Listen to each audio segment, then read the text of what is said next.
Jokowi menegaskan resolusi konflik yang ditawarkan Prabowo berasal dari pribadi dan bukan mewakili pemerintah. Itu dari Pak Prabowo sendiri.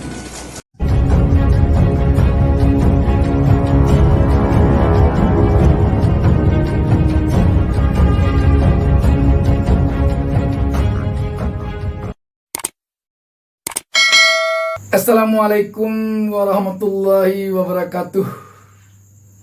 Kita berjumpa kembali.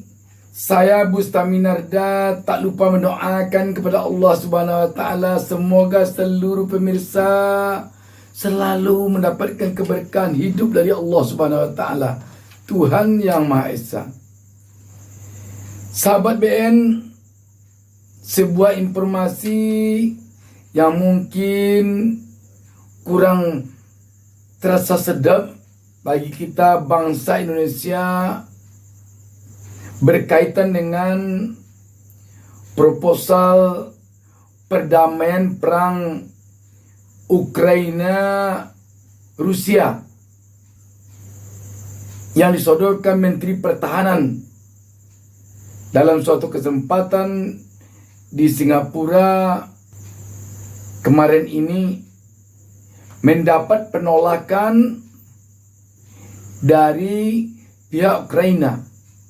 Sampai dia malah mengatakan, kami tidak butuh mediator seperti ini.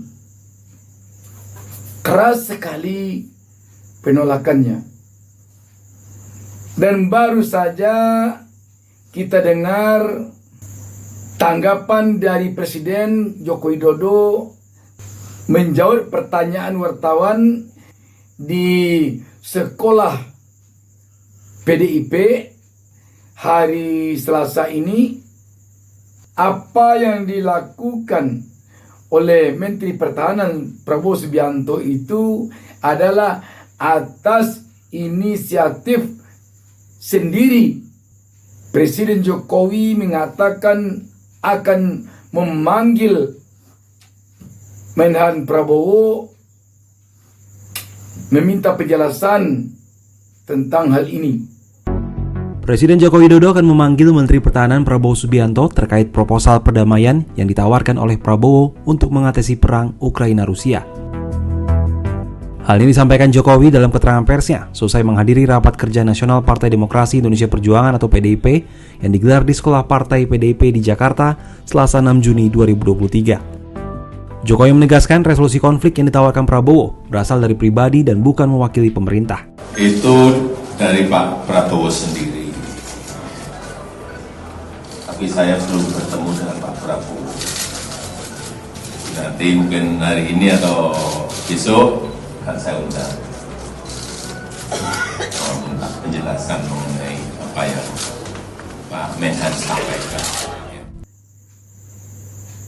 Kita baca sebuah berita tentang hal ini. CNN Indonesia menurunkan berita di bawah judul Ukraina tolak proposal Prabowo, .2. Kami tak butuh mediator seperti ini. Berita ini hari Senin 5 Juni 2023. Jakarta, CNN Indonesia. Ukraina menolak mentah-mentah proposal perdamaian yang disodorkan Menteri Pertahanan RI Prabowo Subianto terkait perang Rusia dan Ukraina. Kim menilai pihaknya tak butuh dimediasi pihak semacam itu yang datang dengan rencana aneh dan mencerminkan Rusia alih-alih Indonesia. Terdengar seperti usulan Rusia, bukan usulan Indonesia.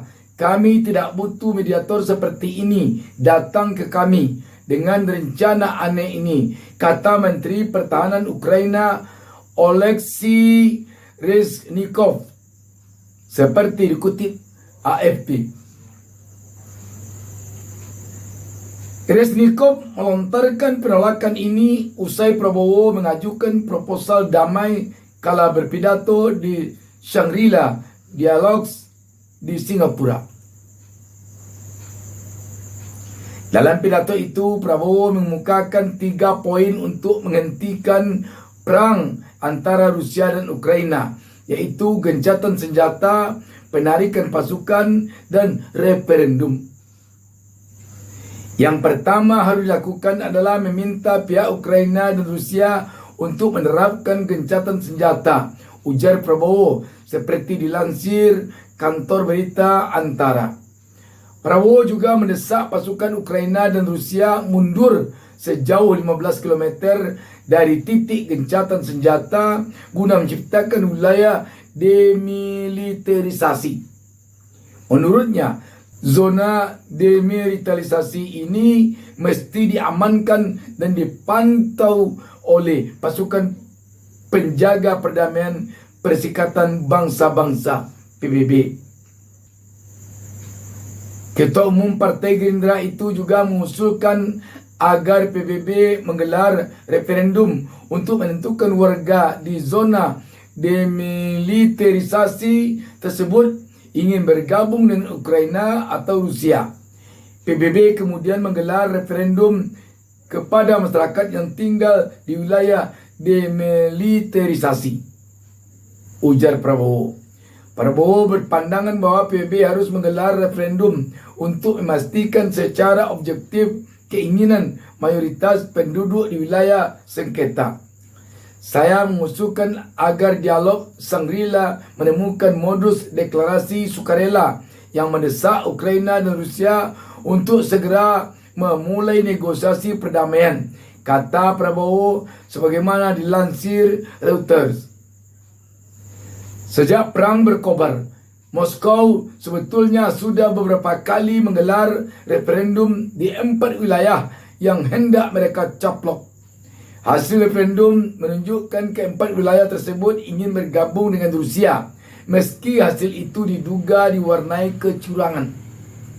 Negeri beruang merah pun mencaplok sepihak keempat wilayah itu, walau Ukraina masih menguasai sejumlah titik di daerah-daerah tersebut. Referendum semacam ini jelas bukan hal asing dalam perseteruan kedua negara. Pada 2014 misalnya, Rusia mencaplok Crimea usai wilayah tersebut menggelar referendum. Pencaplokan itu tak pernah diakui masyarakat internasional. Sahabat BN, memang sangat mengejutkan dan terasa memalukan bagi bangsa kita karena begitu keras penolakan dari Ukraina terhadap proposal yang disodorkan Menhan Prabowo Subianto. Kita tentu semuanya memahami bahwa kehadiran Prabowo Subianto selaku Menhan dalam kesempatan ini jelaslah mewakili negara dan bangsa Indonesia. Artinya, ketika negara yang sedang bersengketa memberikan komentar sekeras ini kepada Menhan, berarti komentar itu ditujukan kepada Indonesia. Dan yang mengejutkan sekali, apa yang disampaikan berupa proposal oleh Menhan Prabowo Subianto, ternyata kalau kita lihat pernyataan dari Presiden Jokowi tanpa sepengetahuan dia. Prabowo mengemukakan ini atas inisiatif dia sendiri. Apapun namanya, proposal yang disodorkan Prabowo Subianto ini membuat banyak sedikitnya nama Indonesia tergores di mata dunia. Paling tidak hendaknya kedua negara yang bersengketa ini, kalau ada negara lain menawarkan diri untuk sebuah perdamaian, tentu dia mengucapkan terima kasih. Nantilah dulu diterima atau tidaknya. Tetapi ini ternyata dengan keras dia sampaikan. Dan yang paling terlihat,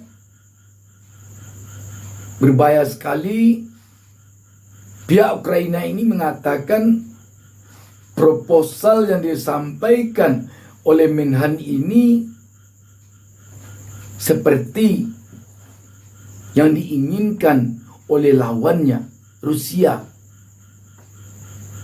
Tentu bisa jadi dia menganggap kita Indonesia sekarang ini berpihak kepada Rusia. Kalau sempat itu yang menjadi anggapan Ukraina, hubungan kita dengan Ukraina dan hubungan kita dengan negara-negara yang berada sekarang ini di belakang Ukraina tentu menjadi kurang baik. Kita tahu negara-negara besar sekarang ini yang berada di belakang Ukraina. Dan juga kita tentu tahu negara-negara yang berada di belakang Rusia. Katakanlah Amerika dan sekutunya sekarang berada di belakang Ukraina. China dan kawan-kawannya berada di belakang Rusia. Kalau demikian, apakah ini akan membuat dunia mengatakan kita sekarang ini dekat dengan China, jauh dengan Amerika dan sekutunya? Kalau sempat kita dicap oleh negara-negara yang berada di belakang Ukraina bahwa kita pro Rusia, ini akan berdampak tidak baik tentunya bagi negara kita Indonesia. Sebab kita telah menyatakan menganut politik bebas dan aktif. Kita tidak berpihak ke blok timur dan tidak pula berpihak ke blok barat. Kita menganut politik bebas dan aktif. Yang paling kita cemaskan tentulah negara-negara yang berada di belakang masing-masing negara yang sedang bertikai sekarang ini. Dan bukan tidak mungkin intelijen negara Ukraina dan Rusia serta negara-negara yang berada di belakang Ukraina dan di belakang Rusia sudah mengetahui kemana arah kecondongan Indonesia selama ini. Kita tahu bahwa Amerika adalah negara liberal, sedangkan China adalah negara komunis. Mudah-mudahan saja kita Indonesia dapat secepatnya menetralisir ini sehingga tidak rusak hubungan kita dengan negara manapun juga gara-gara penyodoran proposal ini. Demikian, wassalamualaikum warahmatullahi wabarakatuh. Jangan lupa subscribe.